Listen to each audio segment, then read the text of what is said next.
कर्मयोग नामक तीसरे अध्याय की चर्चा भगवान श्री कर रहे हैं।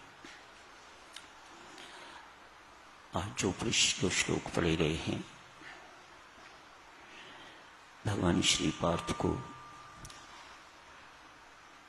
अनासक्त कर्म करने की प्रेरणा दे रहे हैं। कर्तव्य पालन पर बहुत बल दे रहे हैं, ढंग भी बता रहे हैं, उदाहरण प्रस्तुत कर रहे हैं। अपनी बात को पक्का करने के लिए गिने चुने लोगों का नाम ले रहे हैं जिन्होंने ऐसा किया है और सिद्धि को प्राप्त कर गए हैं। अपना उदाहरण भी भगवान ने प्रस्तुत किया है। मुझे तीनों लोगों में पार्थ कुछ पाने योग्य नहीं है, फिर भी मैं करता ही रहता हूं, कर्म करता हूं। यदि मैं कर्म न करने की उदाहरण जनता के सामने प्रस्तुत करता हूं तो मैं जन समुदाय का हत्यारा हो जाऊंगा। अतएव उठ, अपने कर्तव्य कर्म का पालन कर, आसक्ति रहित होके कर्म कर। इस पर बहुत बल दे रहे हैं। अनासक्त होके कर्म कर, राग द्वेष रहित होके कर्म कर। इससे पहले साधक थोड़ा कर्मयोग को समझने की कोशिश करते हैं। इसी पर हमारा जीवन आधारित है। हम सब के सब कर्मयोगी ही हैं। हम सबको कर्मयोगी ही बनना है। भक्ति बल देती है। श्री स्वामी जी महाराज कहते हैं, भक्ति युक्त कर्मयोगी बनिएगा, आपके लिए सब कुछ बहुत आसान रहेगा। भक्ति बल देती है, समझ देती है, समर्थ देती है, सब कुछ देती है। क्यों? परमात्मा के साथ जोड़ के रखती है। तो जो परमात्मा के पास है वह सब कुछ अनायास ही मिलता है। अतएव कर्मयोग की साधना कोई कठिन साधना नहीं रह जाती। संत महात्मा समझाते हैं, हर व्यक्ति के पास समय है, सामग्री है, समर्थ है, समझ है। 4 शब्दों का नाम लिया। यदि इनको व्यक्ति संसार के लिए प्रयोग करता है, इन्हें संसार की ओर मोड़ देता है, तो इसे कर्मयोग कहा जाता है। परमात्मा की ओर मोड़ दिया जाता है तो इसे भक्ति योग कहा जाता है। इन 4 शब्दों को प्रकृति की ओर मोड़ दिया जाता है तो इसे ज्ञान योग कहा जाता है। अपनी ओर, अपनों की ओर मोड़ दिया जाता है तो इसे जन्म मरण का योग कहा जाता है। पड़े रहो जन्म मरण के चक्कर में। क्या है ये कर्मयोग? दिव्य सज्जनों, कर्म तो जड़ है।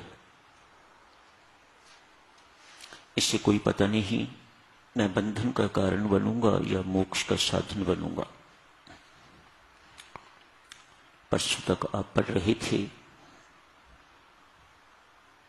प्रेरणा दी जाती है। संसारी एक दूसरे को प्रेरणा देते हैं।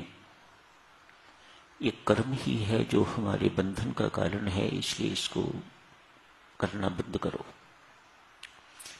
भगवान श्री इस पर बहुत गहरी चोट, बहुत गहरा मुक्का मारते हैं। कहते हैं, नहीं, कर्म बंधन का कारण तब है यदि इसे समझ से न किया जाए। यदि इसे समझकर किया जाए तो ये कर्म मोक्ष का साधन है, ये कर्म बंधन का कारण नहीं। अतएव जो कहते हैं कर्म त्याग करो, कर्म त्याग करो, भगवान उनको अच्छा नहीं मानते। कर्म करने पर बल दे रहे हैं भगवान श्री। और कैसे कर्म किया जाए ये युक्ति भी साथ ही समझा रहे हैं, ताकि ये कर्म बंधन का कारण न बन के तो मुक्ति का साधन, मोक्ष का साधन बन जाए। भगवान श्री कहते हैं कर्म बीज है, इसको अंतःकरण रूपी भूमि में बो दिया जाता है, कालांतर में अंकुरित होता है, पौधा बनता है, विशाल पेड़ बनता है, फिर उस पर तरह तरह के फल लगते हैं। इस कर्म के पीछे जैसी आपकी भावना है वैसा ही आपको फल खाने को मिल जाता है। यदि आप कर्मयोगी बनना चाहते हो तो ऐसा कर्म करो, इस ढंग से कर्म करो कि बीज अंकुरित ही न हो। वे कैसे होगा? संत महात्मा समझाते हैं, जिस बीज को भून दिया जाए, उबाल दिया जाए, बीज तो बीज ही रहता है, लेकिन वह अंकुरित नहीं होता, उसमें क्षमता अंकुरित होने की, स्प्राउट होने की क्षमता खत्म हो जाती है। जिस रस्सी को जला दिया जाए, रस्सी तो रहती है, रस्सी की तरह ही दिखाई देती है। कभी रस्सी जला के देखिएगा, उसके आकार में कोई फर्क नहीं पड़ता, लेकिन उसके अंदर बांधने की क्षमता खत्म हो जाती है। जिस बीज को उबाल दिया जाए, ये बीज की तरह ही रहते हैं। आप बॉइल्ड सीड्स खाते हो, बिल्कुल वैसे के वैसे ही होते हैं, कुछ नहीं होता। लेकिन उनको यदि भूमि में डाल दिया जाए तो उन्हें स्प्राउट करने की शक्ति नहीं हुआ करती।